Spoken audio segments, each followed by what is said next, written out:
हमारी ड्यूटी लगी कटंगी गजरत में और वहां पर पूज्य क्षमा सागर महाराज जी थे।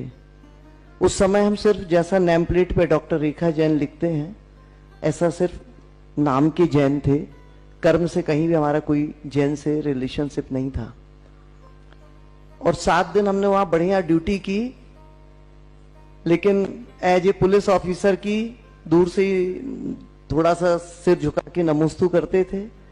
महाराज जी के पास जाके नहीं बैठे सुने।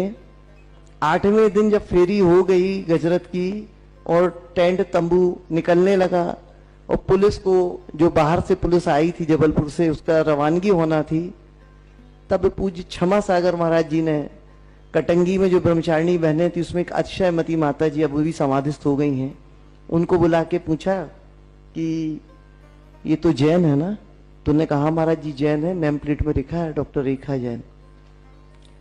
तो महाराज जी ने कहा होगा उनसे, ऐसा लगता है, हमारे सामने तो नहीं कहा कि बुलाओ। तो बहनें आई हमारे पास बुलाने कि चलो महाराज जी बुला रहे हैं। अब उस समय हम बिल्कुल पूरी लौकिकता में थे, आपको बताएं, तो हमें बड़ा प्राउड हुआ कि हमें महाराज जी बुला रहे हैं। सो हम पहुंचे उनके पास। फिर महाराज जी ने एक प्रश्न पूछा कि आप मंदिर जाती हैं? तो हम चुप रह गए। महाराज जी का नहीं, मतलब नौकरी इसलिए। हमने कहा महाराज जी जैसा होता ना अपन 1008 बहाने रखते हैं, तो हमने भी वही उनको बताना शुरू किया। जाते थे कभी कभार। आपको बताएं पूरी चर्चा में शॉर्ट में उन्होंने ये कहा कि अच्छा एक काम करिए ना, आप 8 दिन मंदिर जाने का नियम ले लीजिए। हमने कहा महाराज जी वर्दी लगाते हैं, बेल्ट में चमड़े का होता है, जूता चमड़े का होता है, फिर उतारना पड़ेगा, और सुबह 8 बजे से ड्यूटी रहती है। उस समय प्रोफेशनल पीरियड था। महाराज जी ने कहा एक काम करना, श्याम टाकीज के पास बोर्डिंग का मंदिर है। बोले आपकी पोस्टिंग कहाँ है? हमने कहा लाडगंज थाने में है। बोले कुछ नहीं, बोले बोर्डिंग के मंदिर में आना, वहां अंदर नहीं जाना पड़ेगा आपको, भगवान बाहर से दिखाई पड़ते हैं, तो आप 8 दिन भर जो है नियम ले लो। सच बताएं, उस समय बहुत उत्साह से नियम नहीं लिया था, क्योंकि हम महाराज जी के सामने थे तो एक मानसिक दबाव होता है, तो लिया था। पर हमने महाराज जी से कहा था कि देखो महाराज जी, हम 8 दिन का नियम ले रहे, जो कहते हैं वो करते हैं, हमारा ये नियम है, तो हम 8 दिन ही लेंगे। महाराज जी ने हमसे कहा ठीक है, एक काम करना, जब जाओगी तो क्या पढ़ोगी? तो हकीकत में बताए, हम पूजन भी नहीं करते, तो ना हमें विनय पाठ पढ़ा था, ना कुछ पता था, णमोकार मंत्र पढ़ा था। महाराज जी ने कहा आप एक काम भर करना, भगवान को बहुत ध्यान से देखना और 9 बार णमोकार मंत्र पढ़ना और चले आना। हमने कहा महाराज जी चावल भी नहीं ले जा पाएंगे, जेब में रखेंगे वो पुड़िया, ऐसा मतलब बहुत जितनी बातें कर सकते सब कुछ किया। वहां से हमने नियम लिया, पर हमारा एक नियम था, आज भी है, जो कहते हैं वो करते हैं लगभग। सो दूसरे दिन हम आए, सो हमने महाराज जी से भी परमिशन ली थी कि महाराज जी हम वर्दी में जाएंगे क्योंकि फिर घर लौटेंगे ये। तो महाराज जी का ठीक है। हमने कहा महाराज जी ऐसा भी हो सकता, हम बहुत जल्दी में तो गाड़ी से भी नहीं उतरेंगे। यानी इतनी बेशर्माई थी उस समय हमारे दिमाग में।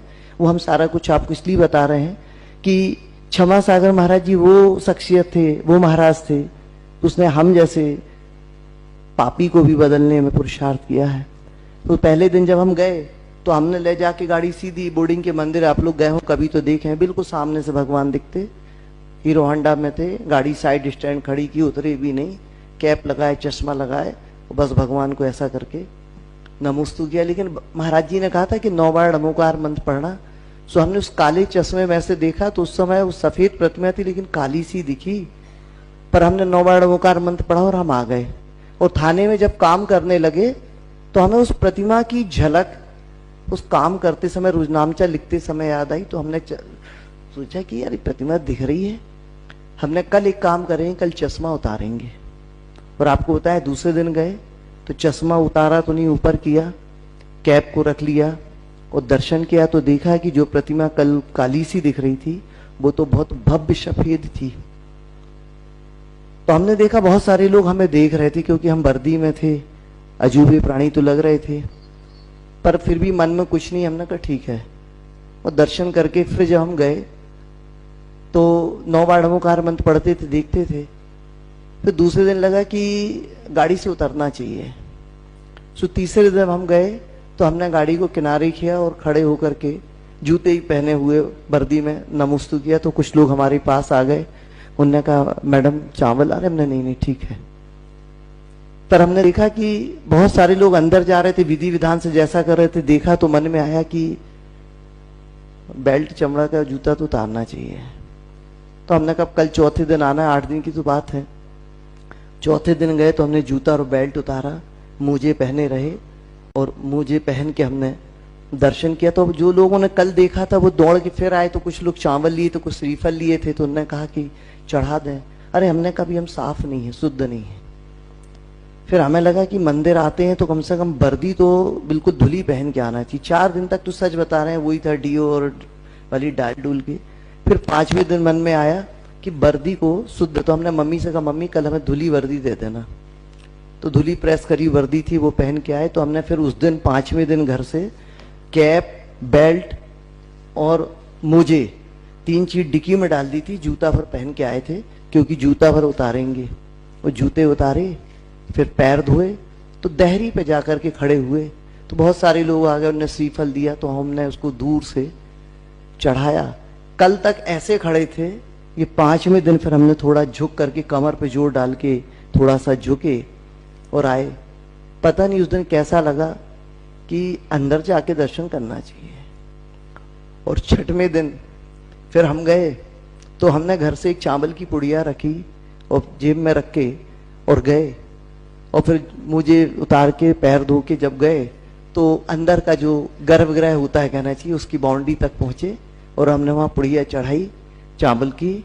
और फिर भी हमने गवासन में या पद्मासन में नमोस्तु नहीं किया, आधी कमर झुका के नमोस्तु किया। 6वां दिन हो गया था।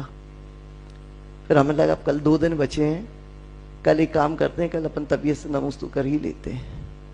और 7वें दिन आपको बताएं, घर से हमने एक श्रीफल लिया और वहां गए, बिल्कुल बिंदास स्थिति में अपने तरीके से श्रीफल चढ़ाया, नमोस्तु किया, 9 बार बैठ के नमोकार मंत्र पढ़ा।